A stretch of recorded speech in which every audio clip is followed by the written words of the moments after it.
Ya, masih dengan saya Ahmad Junaidi, masih tentang masalah arisan online. Begini. Nah, arisan online itu gini, teman-teman sekalian. Salah satu modus yang terbaru arisan online itu menggunakan MGM, member get member. Sistem member get member ini, nah, biasanya ada satu orang yang diajak sama owner untuk bergabung di arisan. Jadi diajak ini. Nah, kemudian dia disuruh cari member lain. Biasanya komisinya besar, bisa sampai 30% dari pembayaran member. Misalkan A ya, A owner arisan, B member pertama. Yuk kamu cari.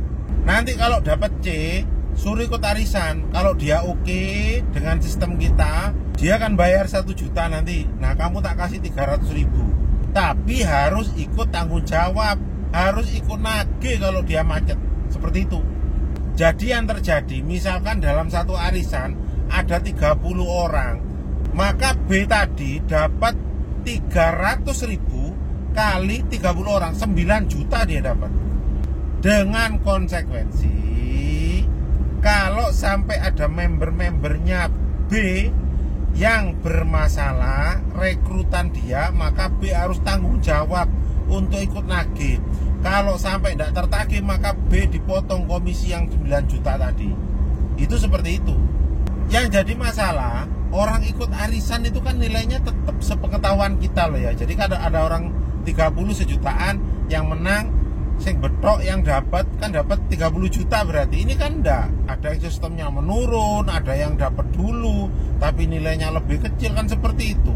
Jadi ada bunga, ada denda. Nah, ini kan jadinya enggak karu-karuan. Ini sudah bukan arisan lagi.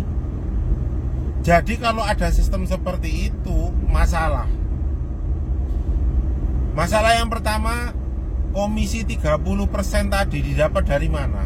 Jadi kalau kita bicara konsep arisan, ada 30 orang, arisan 1 juta, maka dapatnya kan 30 juta.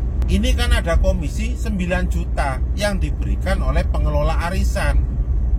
Nah, ini pengelola arisan kan tidak mungkin tombok, tidak mungkin mau rugi. Jadi 9 juta tadi didapat dari mana itu? Kalau seorang owner arisan saja sudah berani mengeluarkan biaya marketing 9 juta, coba berapa kira-kira keuntungannya? Padahal kita tahu biasanya bisnis marketing itu, biaya marketing itu antara 20-40% dalam kondisi normal. Nah, ini kalau sudah keluar 9 juta, berarti berapa keuntungan owner itu? Kalau owner saja sudah untung segitu, lah apa masih layak ini disebut arisan? Karena kan arisan itu tidak memungut biaya-biaya yang terlalu besar, paling hanya administrasi saja, iuran anggota misalkan, kayak arisan RT. Oh iya, bayar kas RT kan seperti itu. Wah, ini kalau sudah segitu besarnya keuntungan dari owner, maka menurut saya sudah bukan arisan. Sudah termasuk bank gelap bagi saya. Karena sudah mengumpulkan uang dari masyarakat. Padahal yang boleh mengumpulkan uang dari masyarakat kalau dalam undang-undang perbankan hanya bank atau lembaga yang disetujui oleh menteri. Arisan enggak.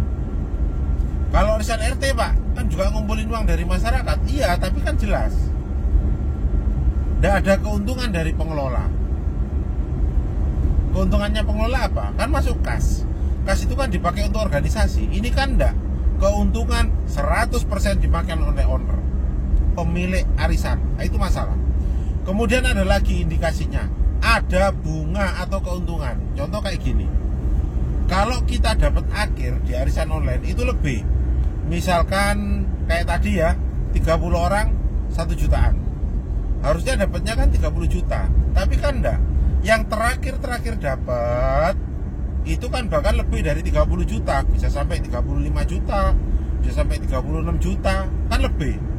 Nah, ini kan sama dengan deposit uang,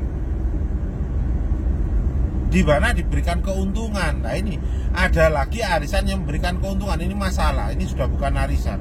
Makanya saya melihat arisan online yang berkembang saat ini sudah bukan arisan, tapi merupakan bank gelap yang harus diberantas. Itu Pak Polisi, Bapak OJK, Jadi arisan online saat ini yang berkembang sudah merupakan bank gelap yang terselubung dengan nama arisan. Harus diberantas. Tapi kalau arisan RT, RW, Dharma Wanita, lain. Arisan yasinan itu kan jelas siapa yang dapat dikopiok kan. Nah, itu dapat. Oh ya, yang ini dapat, kasihkan duitnya. Itu lain. Ya, karena tidak ada faktor keuntungan di situ. Kalau ini enggak, arisan online diberikan oleh penyelenggara, oleh owner arisan, tujuannya keuntungan. Dan kita sudah banyak tahu berapa keuntungan pemilik arisan sampai memberikan biaya marketing antara 20 sampai 40%. Besar loh itu. Kalau owner arisan enggak untung enggak. Kalau owner arisan enggak untung besar, enggak mungkin dia memberikan fee marketing 20-30% ya. Jadi arisan online kita berantas bareng-bareng.